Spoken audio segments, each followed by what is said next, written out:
There is a lot, an absolute metric ton on my mind for this chapter of One Piece 1053. There's so much going on. We have nothing for an entire month. Apparently, Oda isn't even going to Africa anymore. I just found that out. But still, he needs a break. He has to kind of swallow a few things. Fine, fair enough.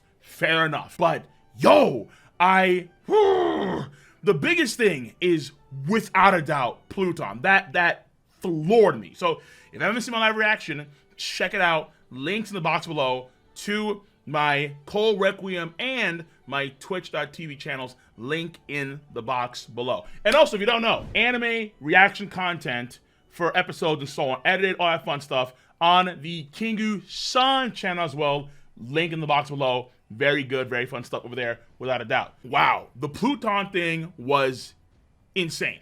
And based on this one thing with confirmed Sukiyaki. So as far as I understand, shout outs to Randy Troy. Randy Troy had a theory, like a long running theory about Sukiyaki being Tengami Tetsu. Confirmed. Like, yo, good play.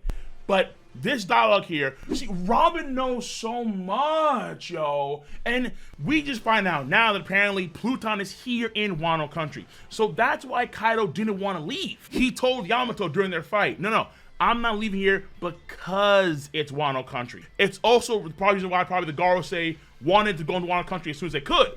But the borders still being closed, they're mad about that. And they have no force because they probably know that Pluton is here somewhere in Wano country.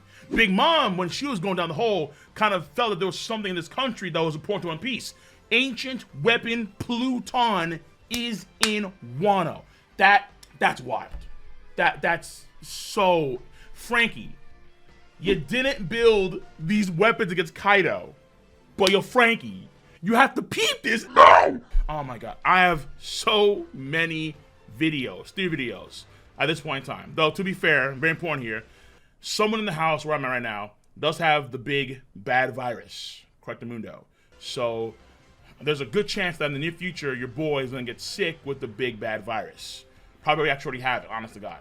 So it is inevitable. So I have to wait and see how I feel over the next few days, weeks or so. If I feel good, if I feel fine, then I'll continue forward as per usual. But if I don't, then there may be a break on my own. So this is actually a good time for me personally, because who would have thought that the big bad virus would have hit me like, well, not yet. Hopefully not at all. Hopefully I'm asymptomatic. But I have to wait and see what the future holds. It is what it is, okay? Damn.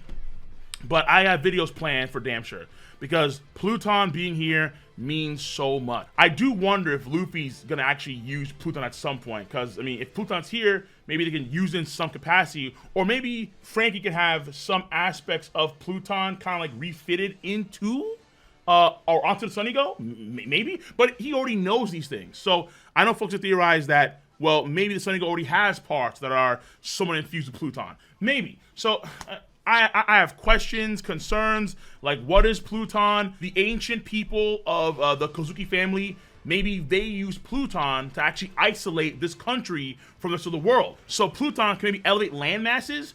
So maybe the red line was actually created by Pluton. There's so much. There is so much on my mind right now. Honest to God, there is. It's outstanding. So this right here is like the biggest thing of the chapter, I'd argue. Boom.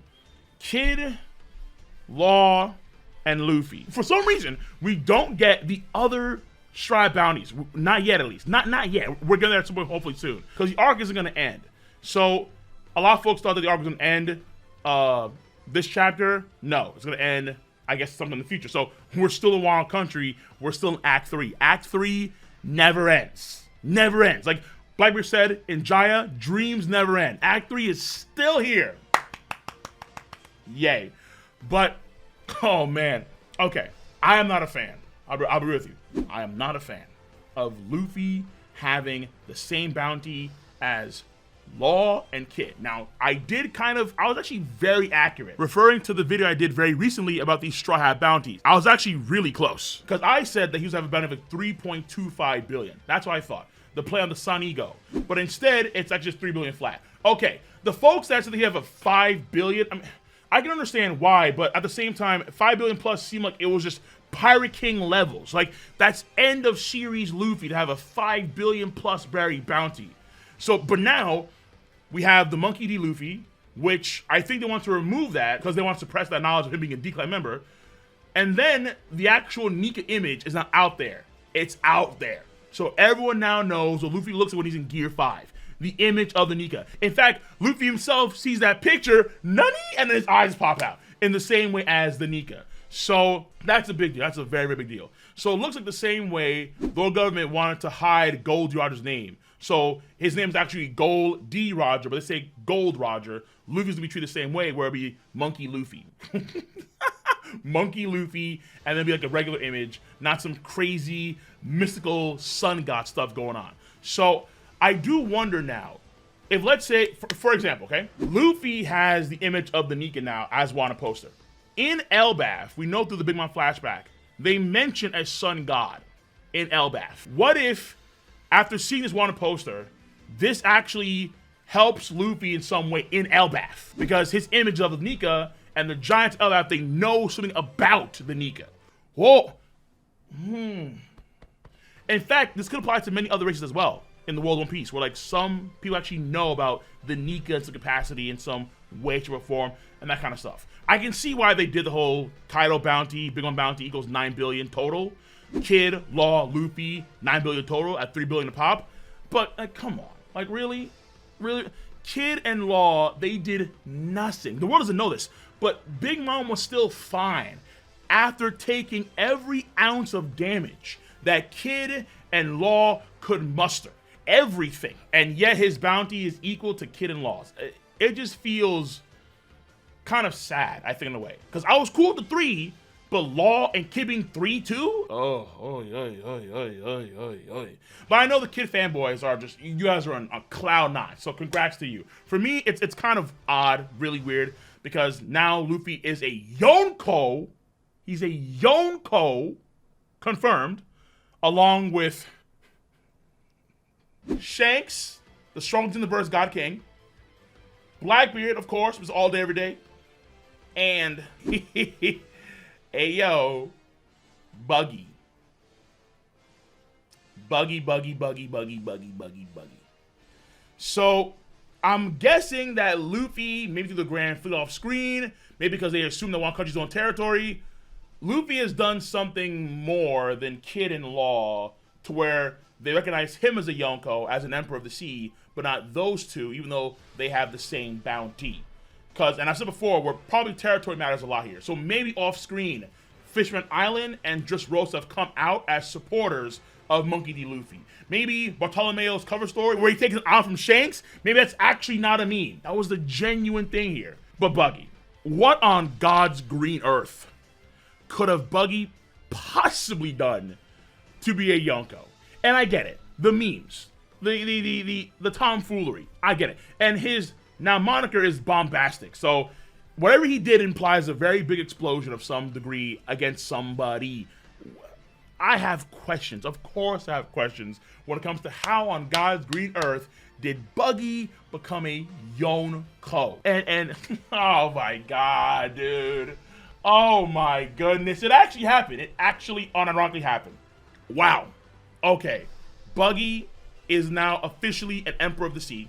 Normally, the Emperor of the Seas, way back when, according to Garp, in at the end of the Aliens Lobby on Water 7, he says the Yonko are the people that actually control the New World. So what the hell could a Buggy possibly done? And there are so many theories. So like the theory glands, the lore glands, they are salivating tremendously on all fronts. And thank God there is a month break. So even though I want more, at the same time, on the flip side, I'm kind of happy that we are having a break. Let's see if we can get to a lot of videos about One Piece and lore and stuff like that. And of course, the power scaling. The power scaling. So, yes, obviously, Ryo Kyugyu, Greenbull, studly. The design is beastly. The tattoo's kind of beastly too. I was kind of surprised to see him do more crocodile stuff where he absorbs moisture rather than, let's say, absorb sunlight and be some sort of photosynthetic human being and take it energy through the sun or via the sun. So he's not doing some Bulbasaur solar beams, at least not just yet. But this man was studly, okay? And he did shut down King and Queen. I was under the assumption, based on what we saw, them being in Udon prisoner mines, knowing that Babanuki is still a Thomas servant, I was under the impression, full bore. That they were prisoners like everybody else. We even see other men behind bars yelling King-san, Queen-san. And King and Queen, I mean, it makes sense that they're not gonna be allowed to just do free reign stuff because they're commanders. Them being on their own and having free reign to do whatever they want to do doesn't make any sense to, you know, for the safety of Wano country, I'd figure. But I see no cuffs on them at all. So a lot of folks are saying, okay, hold on. Even though we see the bandages on King and so on, this is a full-powered King the Wildfire and a full-powered Queen the Plague. Full power. So because I see nothing on them, whether it's in terms of Karasuke cuffs or nail, whatever the hell, we have no idea. And even though they're in prison and they're clearly not at full power based on King, I can't say that they're not necessarily that much nerfed. So this is actually, I will admit it, I do not mind biting bullets. This looks like it's a pretty good plus in favor of the Admirals compared to the Commanders. Absolutely. Absolutely. So you have things like Marco versus Kizaru. Then you had Sabo and a few good men go into the Holy Land. And then we see Fujitora, and Fujitora is banged up. But then now you have this on the flip side. So unless you believe that Green Bull is that much stronger than Kizaru, things are probably playing out in a way in Green Bull's favor. Especially if, let's say it's a sneak. Ultimately speaking, this does give credence to the Admirals. It is what it is. Yeah, I can't. Okay, Green Bull beat a weakened King and Queen. Therefore, Yonko level. Wait. Now, I have to also buy another bullet. I can't deny it, because people know I am Team Yonko, and I still am. But there's one ugly duckling. So I have to bite the bullet. And again, the Admirals do get a buff. That's without a doubt. Compared to the Commanders, without a doubt. Probably.